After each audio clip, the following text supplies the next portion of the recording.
Hello everyone. We use hypothesis tests to test a particular condition or some belief about an underlying population parameter based on a sample data. In particular, we develop a hypothesis test for the population mean and the population proportion. I will introduce you to the procedures in hypothesis testing while discussing the concept you need to understand in conducting a hypothesis test. To do this, I will use a case which we will conduct a hypothesis test based on this particular case. So let us start our discussion. Let us begin with a case. I will first tell you the background of the case. The Associated Press reports that income inequality is at record level in the United States. Over the years, the rich have become richer while working class wages have stagnated. A local Latino politician has been vocal regarding his concern about the welfare of Latinos, especially given the recent downturn of the United States economy. In various speeches, he has stated that the man salary of the Latino in his country has fallen below the 2008 mean of $49,000. He has also stated that the proportion of Latino households making less than $30,000 has risen above the 2008 levels of 20%.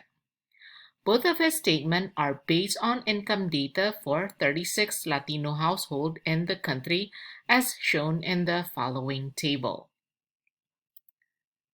So this is the table that is used to get the conclusion of the politician.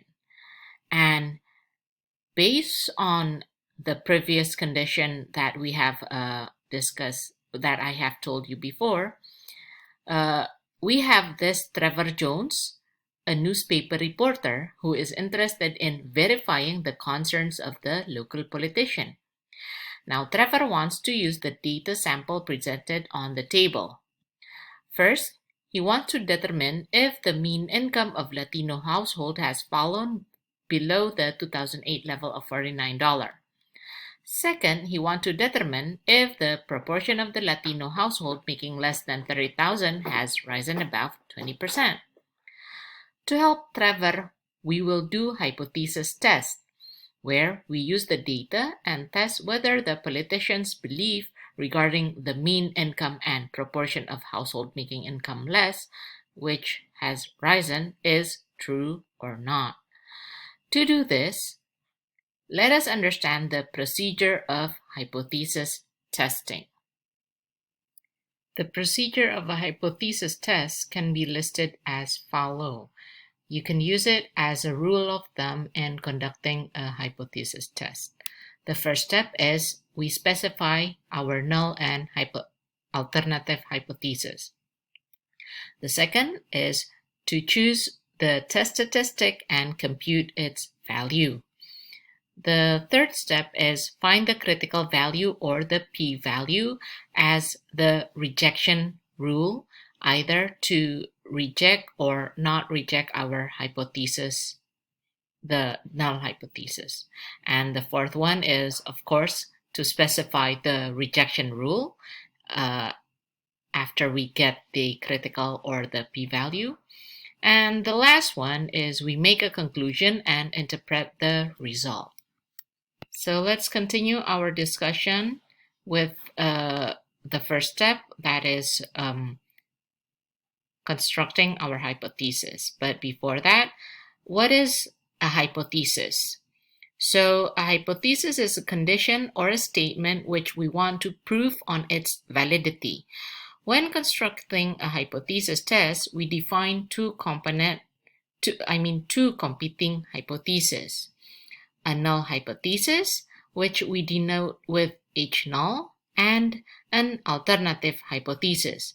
It can be denoted as HI or HA. So this should be HI.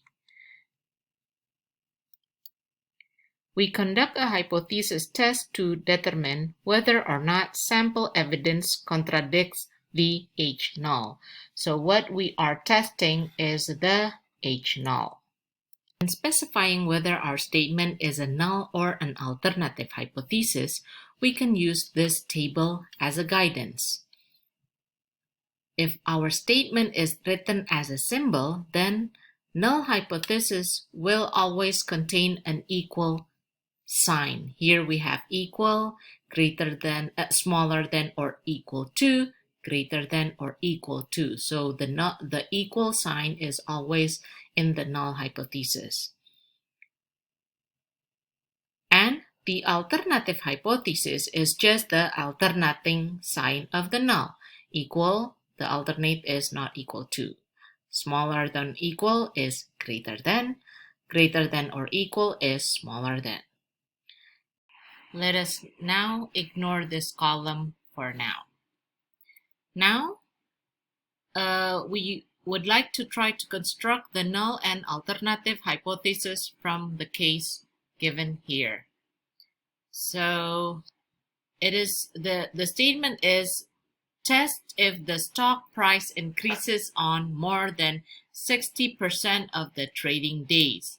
Since previously we say that we focus hypothesis testing on the mean and proportion, from the statement here, 60% is proportion. So we are testing the proportion. Now, another information that you need to determine is how to symbolize this statement. It is said that test if the stock price increases on more than 60% of the trading days. So we can try to symbolize this statement as the proportion of the stock price to increase is 60%, more than 60%. So P is more than 60% of the trading days. Now, how should we state whether this is an H null or an H alternative? We just look at the table here. It's greater than, so it must be in the alternative. So this one is a alternative hypothesis. P is greater than 60%. Then the H null is just the other way around. P smaller than or equal to 60%.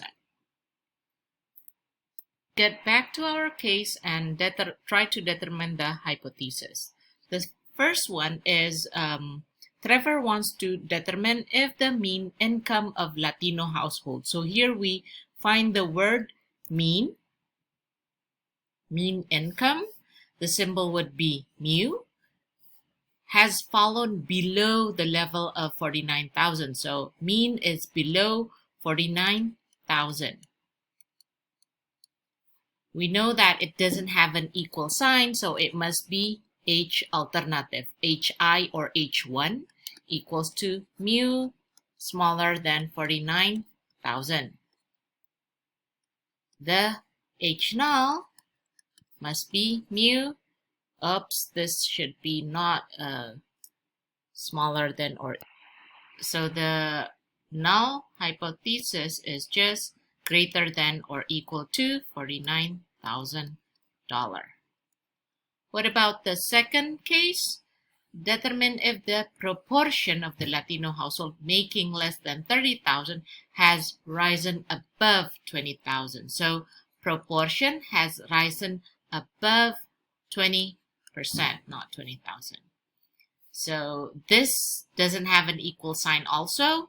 This must be the H alternative. The H null is just P smaller than or equal to 20%, and H alternative is just the statement, P greater than 20%.